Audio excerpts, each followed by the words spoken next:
Think back to the first day of middle school. Remember the stress, the nerves and anxiety, insecurities everywhere. Now imagine you have to do that first day half a dozen times in 1 year. You're stuck in a Groundhog's Day of the first day of school. What a nightmare. So then picture when you go back home. That's home in quotes. There's nobody you really recognize there either. The house is different, the people are different, because you're a foster kid. Young people in foster care have a unique schooling experience compared to traditional students.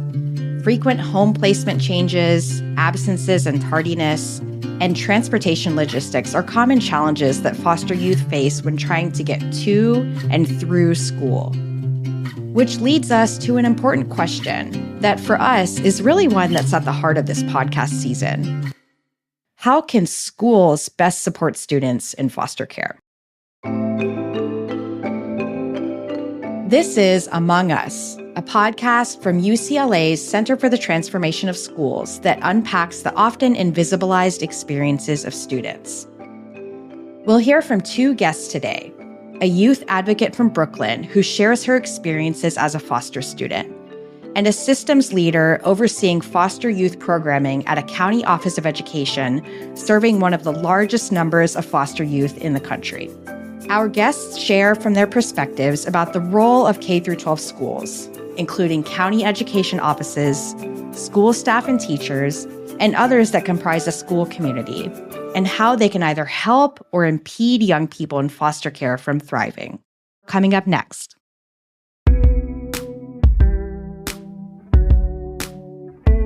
Dylan Tatom was placed in a foster home at 13 years old.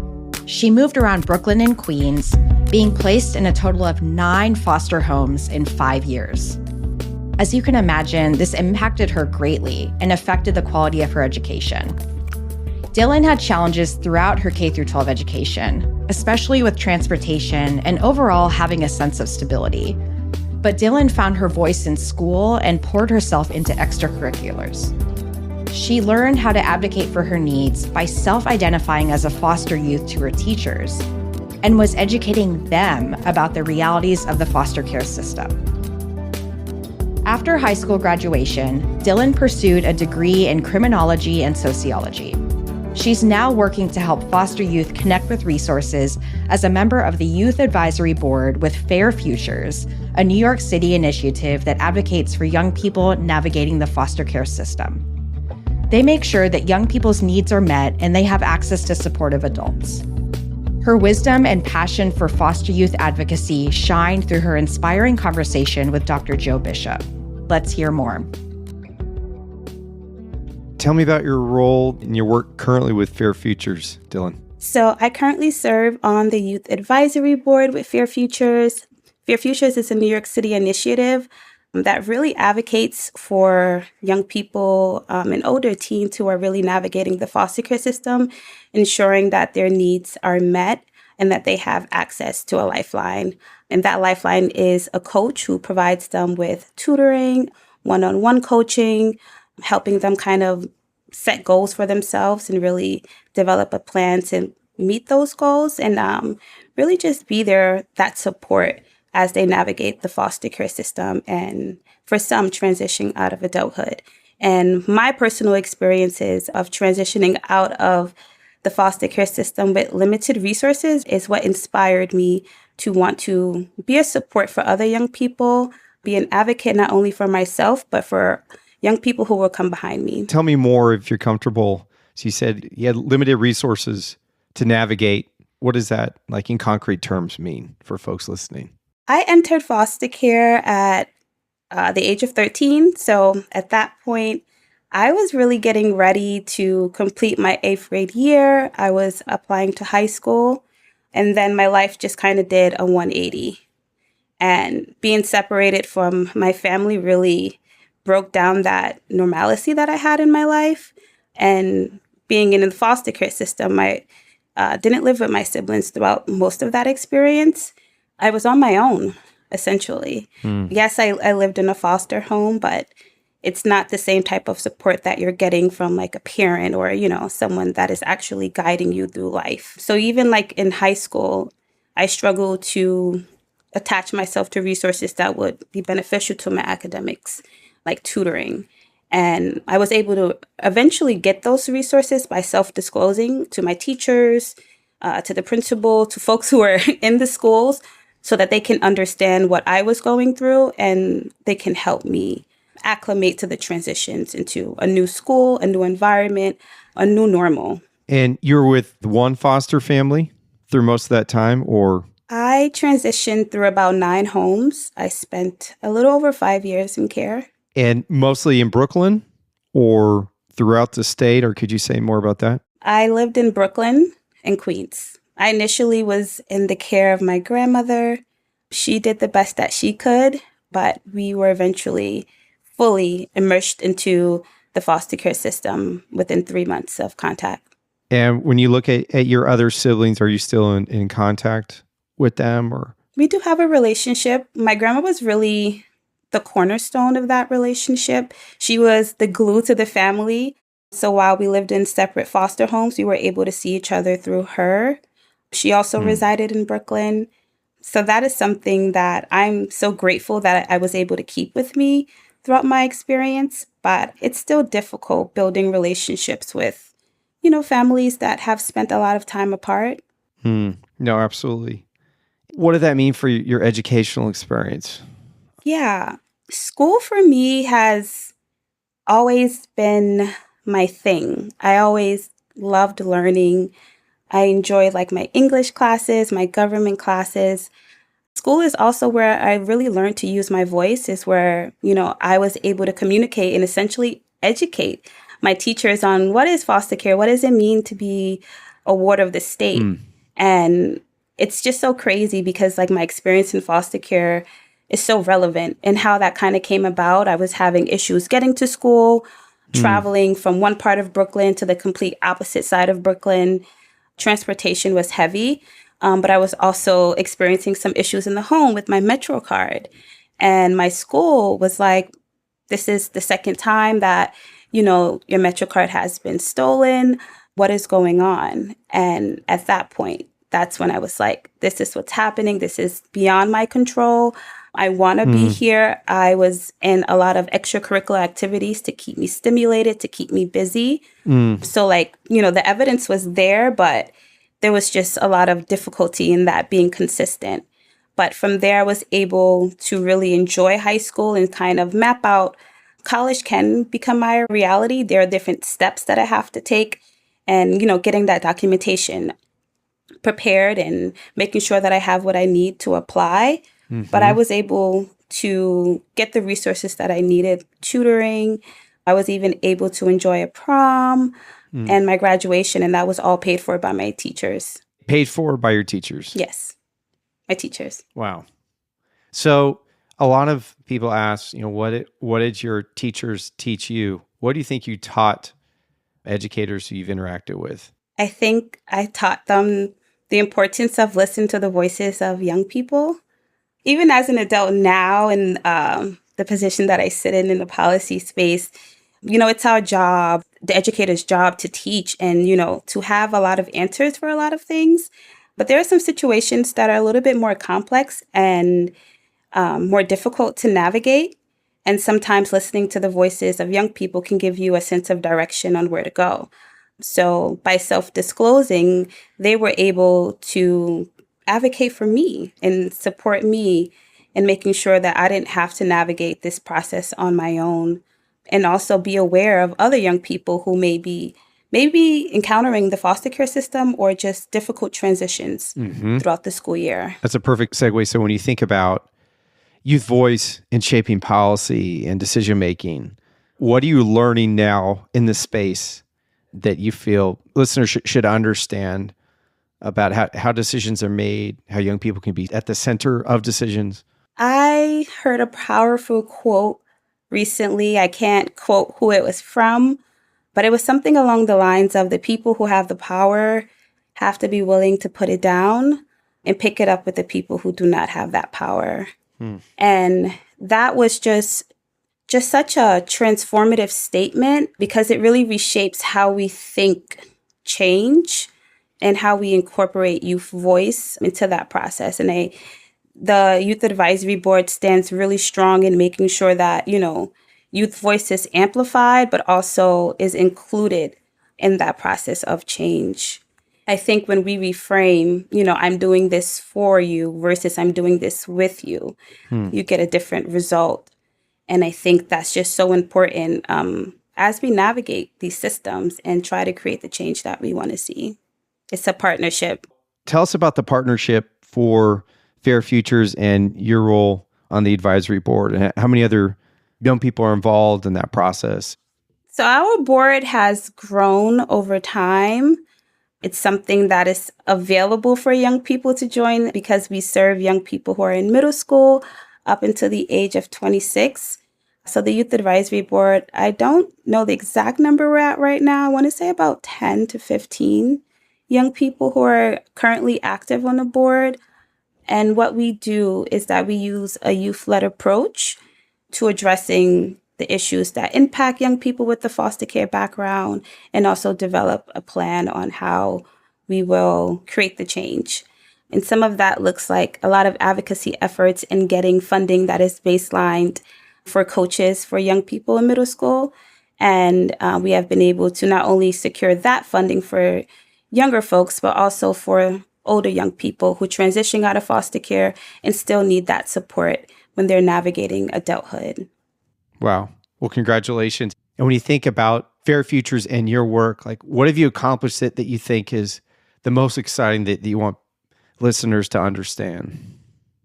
I think one of the biggest accomplishments is just being able to be in a community with people who have similar experiences and really being an agent of change, taking ownership over their own lives and changing the narratives of their stories. So what that means is, for me, I wasn't connected to a lot of young people who were going through the same things until I got into the advocacy realm. Seeing that resilience and that strength and the courage in other young people and just the power of community is so important. And this is what really keeps me wanting to continue doing the work, is because it takes a lot of time and commitment. And all of our young people are committed. And really, the coaches that do the work are committed to investing into the futures of young people. Seeing things change over time has been really inspiring, coming from where there was no support for transitional age youth to now there is support for transitional age youth. It's amazing. And it sounds like you are trailblazing and creating those structures for transition age youth that didn't exist for you. Yes, absolutely. It sounds like you're shaping policy, developing policy at the state level to make that happen. Yes, that's what I do in my current work. Okay.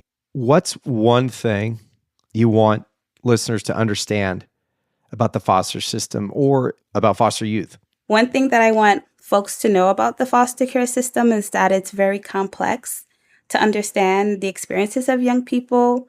And what I mean by that is that there are some experiences that are related directly to being in foster care, or like living with a relative, or if a young person was adopted. Those experiences look different. And it may be hard to understand, how we're able to navigate those spaces. But I would encourage you to be comfortable being uncomfortable, because these are experiences that are a part of our lives, but it's not something that is our identity. It helps to shape the person that we become, but you can really do a lot just by listening and asking questions when you don't understand something, and really just leaning into that discomfort. So let's say we have listeners who listens to you, Dylan, and says, wow, I want to know what I can do to better support young people with a foster background. You've challenged us to listen. What else can we do? And I say listen a lot because they're aware of what's going on. That transition is impacting them. And some things that may be working or have worked before may not work anymore. So just, checking in and seeing how the young person feels is important. But I have so much gratitude and always did, but even more now for, coaches and social workers, folks who are really doing the direct work. My advice is to take care of yourself, because I know it's hard. I've seen like my caseworkers struggle, heavy caseloads, and it's really hard to pour into someone else if you're not pouring into yourself. How can you show up for someone if your cup is not full? And I don't think sometimes it's always easy to see how transparent and visible that is to the people that we're serving. So taking care of yourself is, right, an act of self-love, but it's also like a service to your community. And when you're able to take care of yourself, you're able to listen better. You're able to take action in a different way, be present in the moment. You're just able to show up more authentically in a more impactful way. I love that. Well, Dylan, thanks so much for your time. Thank you. Really, really appreciate it. Next, we're excited to talk with Shona Jenkins, a licensed clinical social worker leading a team of 80 who support foster youth through schools in Los Angeles County. The Center for the Transformation of Schools partners with the education ecosystem to change school systems through research, practice, and policy to support more equitable outcomes for historically underserved students. We'd love to keep the conversation going with you. You can reach us at ctschools@ucla.edu. Among Us is sponsored by the Stewart Foundation, a family foundation dedicated to improving life outcomes for young people through education.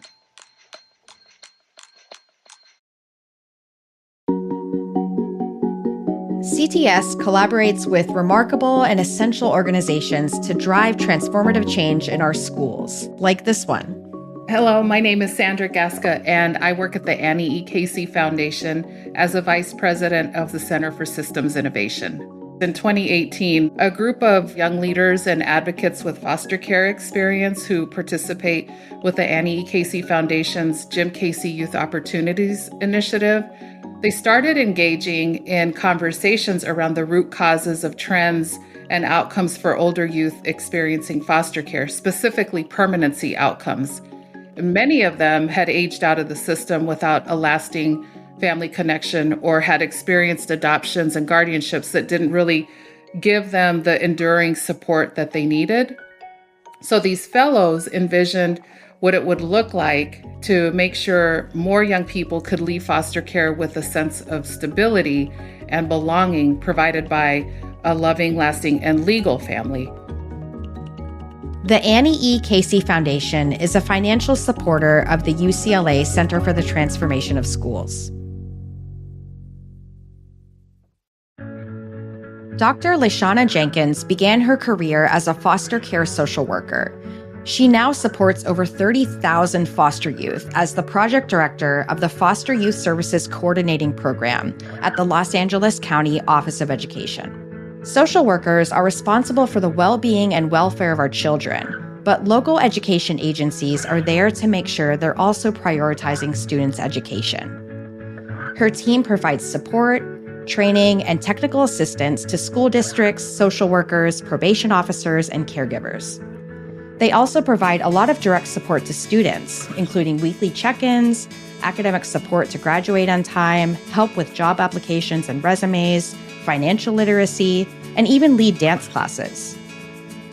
When foster students struggle with behavioral issues in the classroom, her staff even step in to mediate between students and teachers and help to provide conflict resolution. Let's hear more from Shona and her conversation with CTS Executive Director, Dr. Joe Bishop.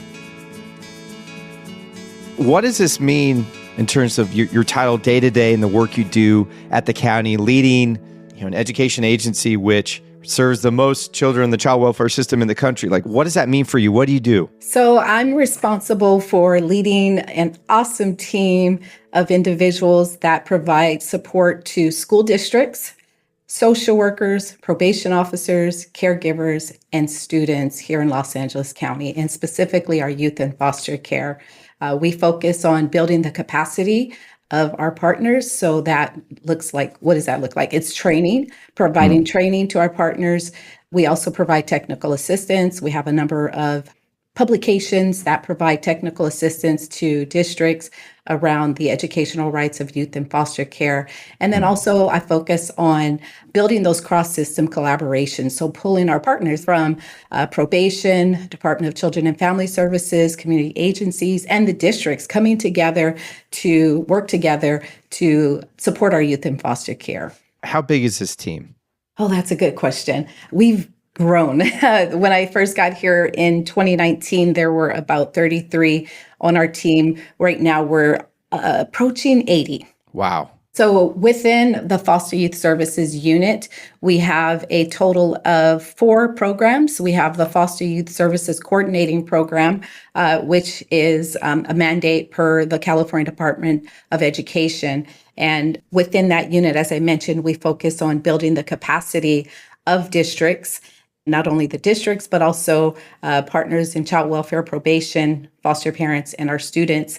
And there's a technical assistance component. Most recently, we entered into a contract with our partners from Department of Children and Family Services, and we now have our staff co-located at the DCFS offices, which is Department of Children and Family Services throughout the county. And so these individuals receive referrals directly from children's social workers with regards to the educational needs of our students in foster care. And why have you kind of reorganized your unit, your division at LA County? So it's imperative that we have our staff in the DCFS offices because we want to make sure that education is at the forefront. We recognize that social workers, they are highly concerned with the welfare of our children. However, we also want to make sure that we're looking at the educational needs of our students in foster care. As you know, students in foster care have a higher rate of chronic absenteeism. And then also school mobility is something that's really high. Students in foster care tend to change schools. I would say about 70% of students in foster care change schools compared to 40% of the general population. And each time a student in foster care switches schools, they tend to fall behind academically. And so we want to ensure that everyone at the table is aware of the rights of our youth in foster care. So you have the capacity building component, and then you have our ed specialists that are co-located at the DCFS offices, supporting and making sure that people at the school sites and also the foster parents are aware of the educational rights of our students. Before you became Dr. Jenkins, leading this team of 80 plus folks, how did you end up in this space? So my first position was as a foster care social worker out of college. Yes, so first position, I worked for a foster family agency. And through that, I had the opportunity to develop programs to help teach the students social skills and how to navigate the community. So teaching them things about like catching the bus, the Metrolink, and spending money wisely. So that was my first position in social work. And then from there, felt limited about the opportunities for myself. And so I went back for my master's degree. And from there, I worked in education. And so I've been in education and social child welfare for over 25 years. So collective experience in both arenas, working for a school district for about 18 years. And then from the school district, found myself here, Los Angeles County Office of Education, and supporting over 80 school districts throughout the county of Los Angeles, plus 300 plus charters, ensuring that they are aware of the educational rights of our children in foster care so that they can better support them. That's an amazing story. And the universe of young people being served by the county who've been impacted by these systems. Could you give folks like a number or sense of what we're talking about here? Here in Los Angeles County, the number fluctuates. I would say it's about 30,000, and that's just the entire number because we focus on the school-age children. Right. So it's a bit smaller than that. Let's bring ourselves back to actually the height of the pandemic, which feels like a long time ago, which really wasn't that long ago. What has changed for young people who have been impacted by the foster system then compared to now, or what hasn't? What are you seeing? What unique challenges? Maybe what promising practices, models, partnerships are you excited about? If you could kind of get into that. Sure. So as a result of the pandemic, state legislators provided funding by way of Assembly Bill 130. And here in Los Angeles County, we received $7.5 million to provide direct services to youth in foster care. And so here at LACO, we have an executive advisory council. And so we went to the council and we asked them, where do you think we should provide our supports? And so everyone overwhelmingly stated that we should support our students residing in the short-term residential therapeutic programs. People also know those as group homes. And so we created a program and where we have staff going into the STRTPs, providing students with weekly check-ins and support.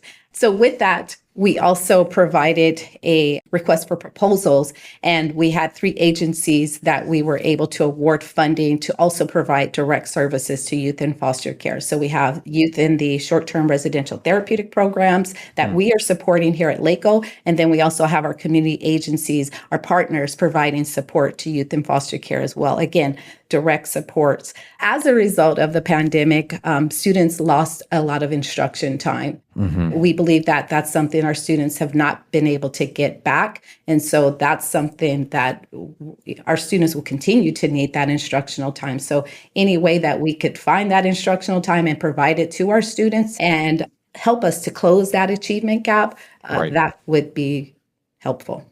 And the funding was that one-time money? Yes, it's one-time funding, which is unfortunate. So with that, the services disappear for the students. Fortunately, we have been able to secure funding through the Juvenile Justice Crime Prevention Act, through the Department of Probation. So we will be able to extend the supports that we're providing to the students residing in those facilities for an additional year. We will have to continue to apply for funding year after year to be able to continue to provide those supports to youth in foster care in congregate care.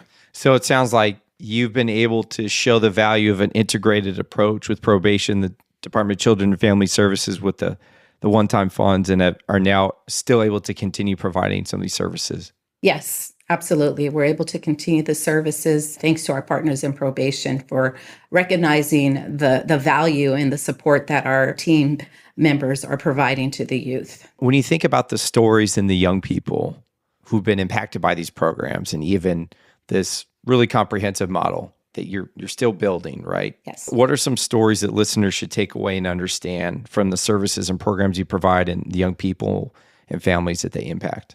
I think first we want to put our students first.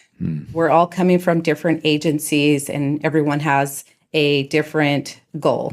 For our direct service program, the program that was previously or currently funded by AB 130 and will soon be funded by the Juvenile Justice Crime Prevention Act, with this, our staff, as I mentioned, we will next year have 15 individuals going out and providing support to our students. And so they will be checking in with those students on a weekly basis, looking at where they are academically, if they are credit deficient, supporting that student in talking to their academic counselor, taking courses so that they can make sure that they're graduating on time. If they're interested in employment, helping them to complete job applications, resumes.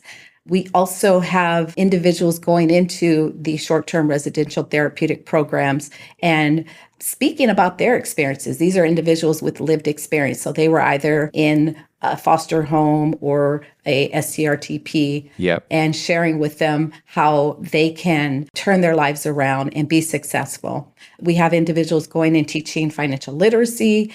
We also have individuals teaching dance classes to our students in these facilities. It's so much to say. Our team, they're doing great work. I think it begins with the relationships. And that's where we make a difference. We have those individuals going in, building a relationship, building that trust, and the students are comfortable in sharing what their needs are, what their goals are, what their desires are. And then these individuals are providing them with the support needed so that they can be successful. Absolutely.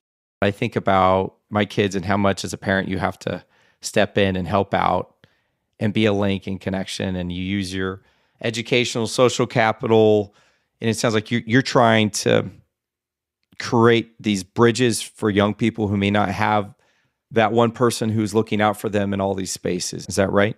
Absolutely. That's one thing I tell my team a lot. It's like we're going out there and we're picking these children up and we're dusting them off and we're getting them back out there, giving them the encouragement and the support that they need, because oftentimes they don't have anyone to go in there and advocate for them. Maybe they've had a hard day in class because they just went into the foster care system and they're having a tough day, and they may get an attitude with the teacher, and then now they can't go back in. They don't feel comfortable going back in and sitting in class because maybe they've rubbed the teacher the wrong way. But our staff, they can go in, talk to the teacher, and support that student in getting back into class and feeling comfortable. That's amazing. What's one thing you want listeners to understand about the foster system?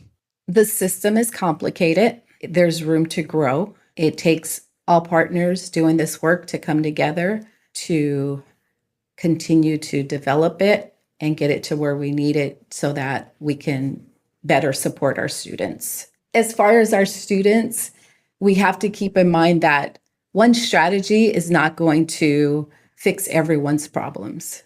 So we have to look at every student individually and see where they are and support them based on what their needs are. We've talked about in the podcast, like the history of race and racism and slavery, and how it's all tied to the development of the child welfare system, which is mostly kids of color who are in the system. So I'm curious, like, have you seen some new understandings in your career around how people think about these issues? I have seen people raise things through data. For instance, we spearhead the FAFSA challenge here, and that's the financial aid application challenge. And with that, we've looked at the data and we've found that African American students specifically have a lower completion rate of completing the FAFSA. And also our students residing in the short-term residential therapeutic programs and youth involved in the juvenile justice system. And through that, our work group, we've come together and identify strategies to better support those student populations. Right. However, we're still lagging in supporting African American students in completing the FAFSA. It's an area that we need to grow. So it's been a challenge. Well, is there anything that you're itching to share that you haven't been able to share about your work, your passion, your interests here? We also have the education passport system. And that's an electronic database that we've developed with the Department of Children and Family Services. And so that allows school districts to send and receive student records in real time. It kind of goes hand in hand with the whole school stability. As we have our students moving from school to school, the records are not oftentimes able to get there immediately, but through the education passport system, we have the majority of the districts we have all districts within LA County feeding their foster youth data into the system. And so as a student shows up to the front office of a district, then that district can reach out to a district through the system and say, hey, I need the records for the student. And then they'll have the records. They can program that student, if it's a high school student, immediately program them into their classes. And then also they should have the partial credits for that student. So that student will have some of their credits if they've moved mid-semester. Well, Dr. Jenkins, really want to thank you for your time. Thanks for all that you're doing. And I'm encouraged because I've been talking to folks so much about how we're losing funding to provide core services to our young people, but you've figured out how to make it happen. So kudos to you. That's not an easy thing to accomplish, especially now.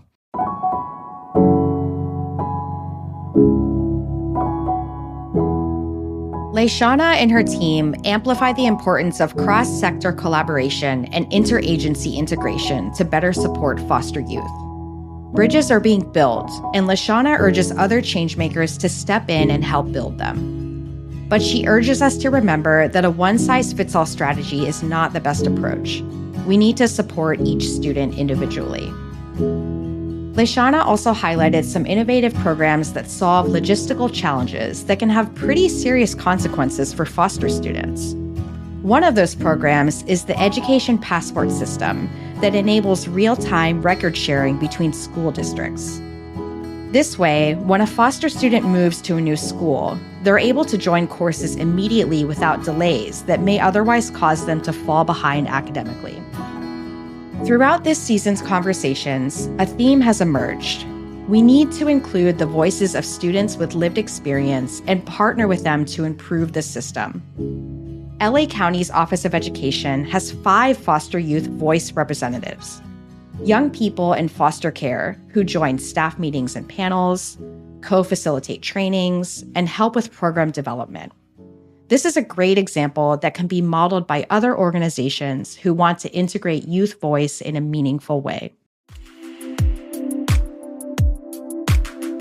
This is Among Us. Thanks for listening. I'm your host, Geneva Sum.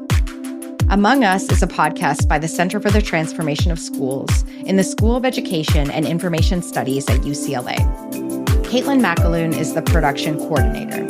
Elizabeth Wyndham is the supervising producer, and Julia Wyndham is the editor. The senior producer is Jay Woodward. Our theme music is Pillar by Shimmer. For more information about this week's episode, go to transformschools.ucla.edu. You can find all of our links in our show notes. If you have any questions or feedback for us, email us at ctschools.ucla.edu. And please follow, rate, and review on Apple Podcasts, Spotify, or YouTube. Among Us is produced by Windhaven Productions and Blue Jay Atlantic.